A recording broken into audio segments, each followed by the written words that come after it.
Welcome to Forge Weir, and in particular Halton Lune Hydro, and thank you for fixing the weather. I'm John Blows, the project manager, and I blame Brian Jefferson, who was chair of parish council about 6 years ago, and he said, "John, why don't we build a community hydro on the River Lune?"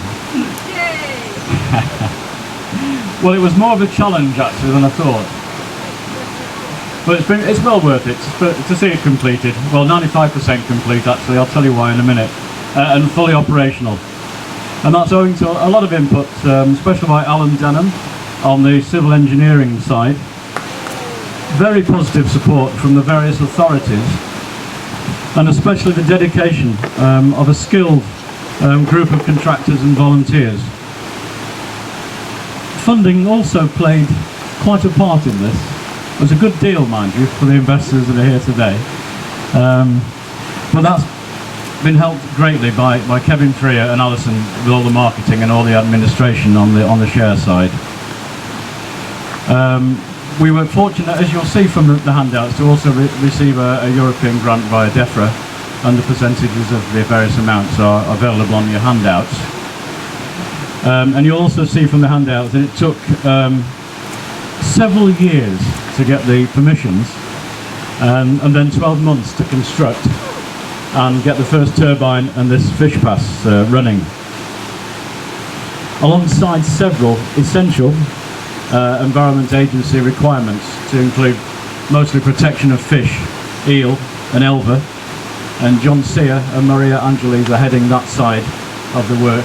In fact, we have to count fish with an electronic counter and then validify the results with cameras over 12 months, and we have to catch 5% in the fish trap, which is also a resting pool where we close the doors overnight and drain down, and then there's welfare checks, scale samples, etc. Now, one of the other requirements is to always leave 4.74, think of it as 5 cubic meters a second going down the river. That's for the fish passes. And the turbines actually control themselves. As the river level drops, they back off and they stop. And today we're just borderline. If there's 7 cubic meters coming down there, that's a cubic meter. There's 7, and we have to leave 5 for the fish passes. We've only got 2 for a turbine.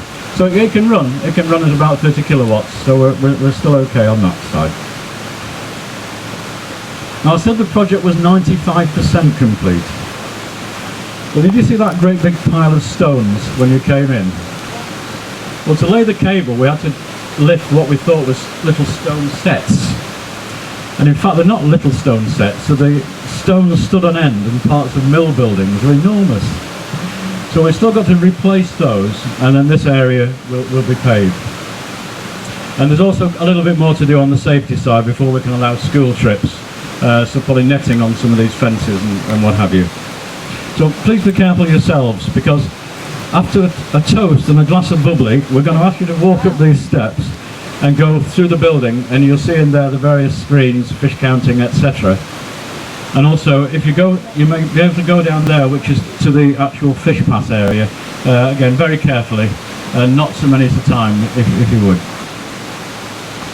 There's also an LCD screen on the outside of the building, which just gives you a little bit of history.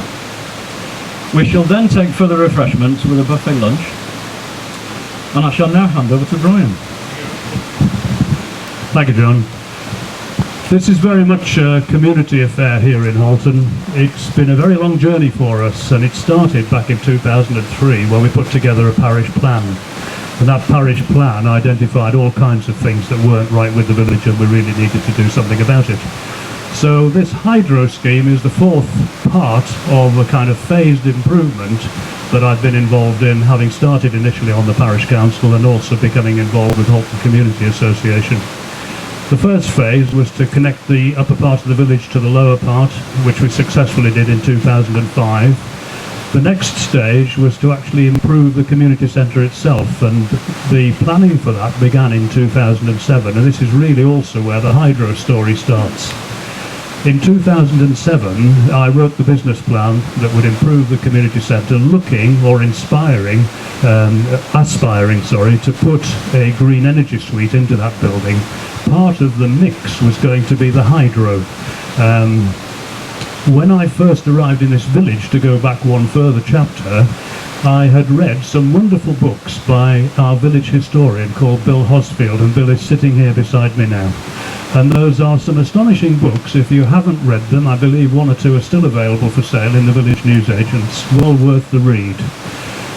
But having read those, I walked this bank, as many people will have done, and I actually saw the potential of this river.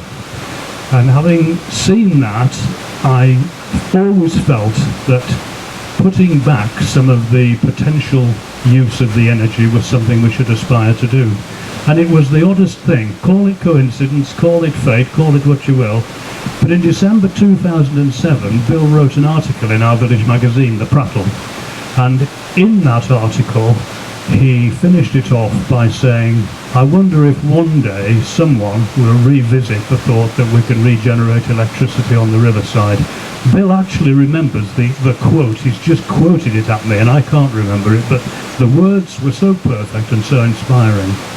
So to try and put that mix into the business plan for the centre proved to be a far more difficult task than I thought it was going to be. I had no idea what the lead time on building a hydro scheme was going to be. And as John has said, he's been involved now for 5, rising 6 years. So we're back in 2009, the community centre grant funding had been achieved. We knew we couldn't put river hydro into that building. Always, though, in the back of my mind was the idea that it should be used in this community somewhere. And then another extraordinary thing happened. Completed the community centre, we had the recreation area was the next phase, that was phase 3, but always phase 4 was sitting waiting to be completed. And several things happened really. I met John and talked to him. I have to pay enormous tribute to him as an electrical engineer. To have that skill in our own community at such a high level and with such a capability for project management as we've got in John is just a gift, and he's been absolutely brilliant. Well done.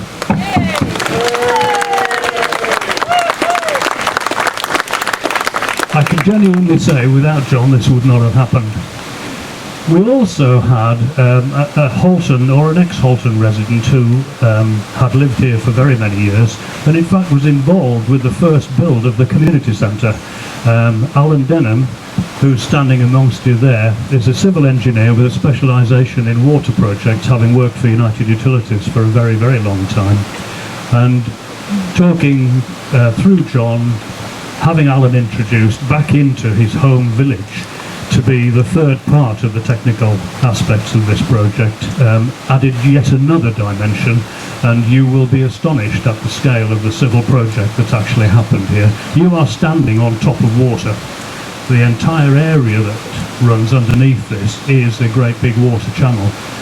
The construction for that was absolutely monstrous. The handout gives you some idea of the scale of it. And so to Alan for his water expertise and for his civil engineering expertise, again, it's an enormous thank you, Alan. Well done.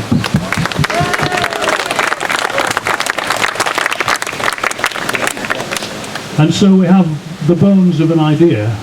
We put the scheme together very much as a community scheme, and the final part of the puzzle was when Lancaster Co-Housing made their decision to make Halton their home. How were we to know that that was going to be the key to unlocking the Gordian knot? We had no idea at all. We hadn't met these people really, but I thought their scheme for the riverside was such an improvement on everything that Halton Mills had offered us that I leapt at the opportunity to have them introduced into this area. And very, very soon, having spoken to them, arising out of that was the final part of how we can put this hydro scheme together. And I have to pay tribute to Kevin Freer in particular. I can't see Kevin at the moment, he must be here somewhere. He's there. Stop hiding, Kevin. Kevin is the 4th director of Halton Lune Hydro, and without his skill we would simply not have raised the money through the shareholding that we have done. And so the final thank you is to most of you here today, our shareholders, and I thank you so much for investing, for believing in us, and for seeing this through in the way that you have. What we have to do now is to actually pay tribute to you, to pay you back in the long term, to keep paying you the interest. And then, finally, out of this scheme will actually come an enormous amount of community benefit. We are talking potentially over the next 25 years of actually placing over £2 million into this community. Couldn't have happened without you, so thank you. Thank you.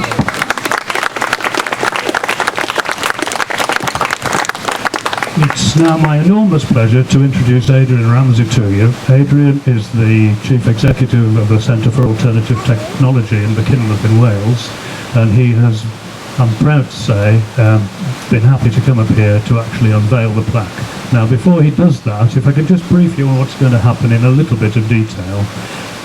We'll get Adrian to unveil the plaque, and then Adrian and our Mayor, John Barry, who I see is here as well, will go with John to actually start up the 2 turbines, so they will get the pleasure of pressing a button each. When that's happened, if everyone else, you can certainly crowd round and see the act if you wish, but I don't want you to go in just yet. At that stage, we'll get everyone to bring you a bottle of some bubbles up, and once we've got it started and it's running, we'll have a toast, which I'll ask John to propose. But before that, and before we finally unveil, I'm sure that Adrian would like to have a few words.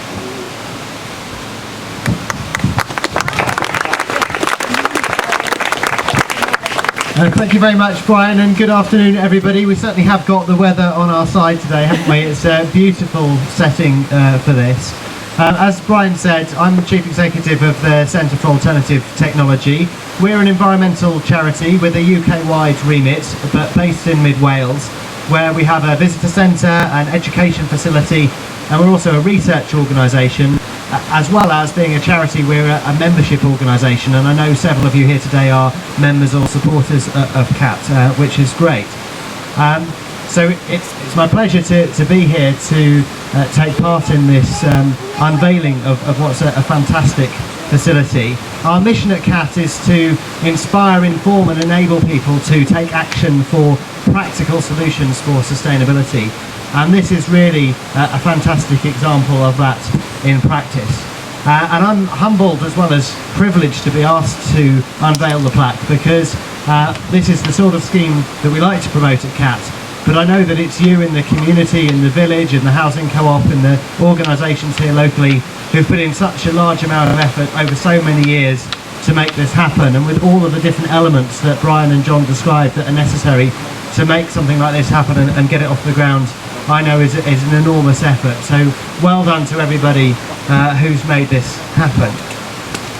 I think there's multiple benefits of having a scheme like this. Clearly you're going to be making use of clean, lasting energy supply, which I know will supply the energy for about 300 houses in the village area for many, many decades to come.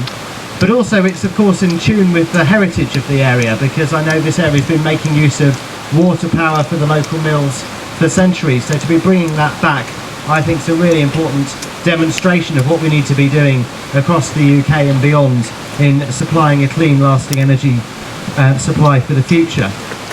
Of course, there's a return for the people who've invested in the scheme as shareholders, and an important return, as Brian mentions, for the local community as well, which I think is a really central part of schemes such as this. And to have secured £1.6 million investment from shareholders, I think is testament to the level of support that the local community has been able to put behind this scheme, and the asset that it will be to you for the future. Just to say a few words about how schemes like this fit into the bigger picture of what we need to achieve to deliver a sustainable future.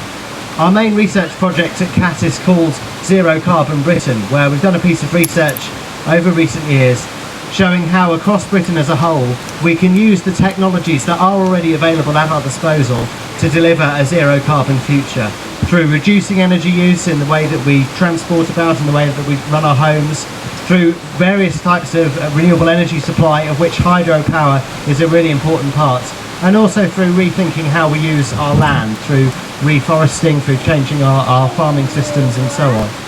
And so hydro schemes like this, delivered by the community, are a really important part of that. And as we promote the research that we are doing across the UK, and also as we promote the research that countries are doing around the world to say we can use these technologies to deliver a zero carbon future, having community examples like this is a really important part of what we can do in pressing for a sustainable future and giving the policymakers the tools they need to deliver that. And with the climate talks coming up in Paris in just a few weeks' time in December, we've launched a report called Who's Getting Ready for Zero, which brings together scenarios of low carbon futures that different researchers in countries, cities and regions around the world have brought together, like Zero Carbon Britain, and which showcase how with schemes like this we really can deliver the sustainable future that we need, not just to tackle climate change, but to bring us a lasting energy supply and real community benefits that schemes like this bring. So given that we are facing some challenges as environmental organisations, with some of the government's policies on renewable energies being rolled back in recent months, the fact that we've got positive practical solutions like this happening around the country, I think is really important at a time when we've got to be driving forward with environmental solutions across the UK and beyond. So congratulations again to everyone who's been involved in this. If you'd like to know more about the research that we do at CAT and how that brings together projects like this around the country, do come and talk to me afterwards.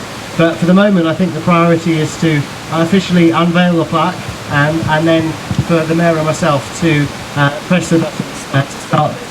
So in testament to the work of John and Brian and all of you in making this happen, it's with great pleasure that I can unveil the plaque to officially unveil and launch the hydro scheme.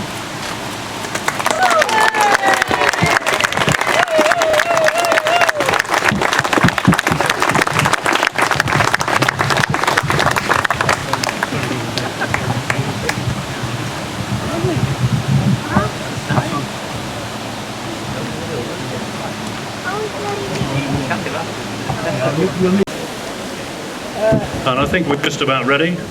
So if you want to go for the press, Adrian, please. Thank you very much.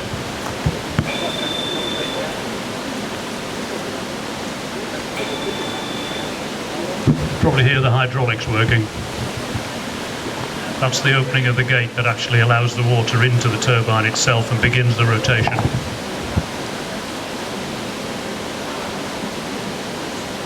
Slight creaking noise. I'll see if I can get the effect for you.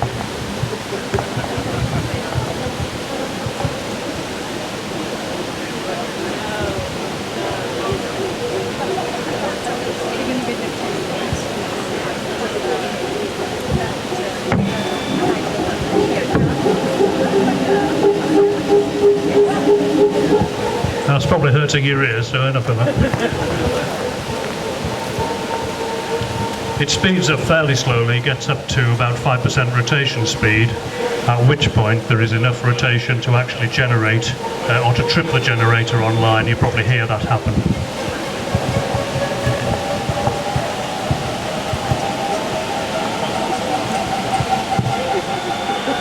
Are we ready for number 2? John, are you starting number 2? No, okay. Because of the very low flow on the water at the moment, he's only going to use one. Just might end up with an Environment Agency fine for taking too much water. So we're just being a little bit cautious. Once they've come back down, I'm hoping people are circulating with bubbles at the back if you'd like to get yourself a glass. Larry, to say a few words and to propose a toast. Okay, thank you very much. I've done quite a few things as Mayor, but one of the things I haven't done is give a toast. So I've been practicing my toasting earlier. Just briefly, I mean, I do lots of events. People say, what's it like to be a mayor? Well, some things I do I'm a little bit uncomfortable with, but I do them anyway. Some community things I do I really enjoy. Some environmental things I do I really enjoy. But this is a special one because this is environmental and community. So I'm really, really enjoying today. So again, I echo what people have said before, for the people who have made this happen. And you've had about enough of me now, so I'm going to go for the toast Just need to check I've got the name right. So I'd like you to raise your glasses, please, for the Halton Lune Hydro. Thank you.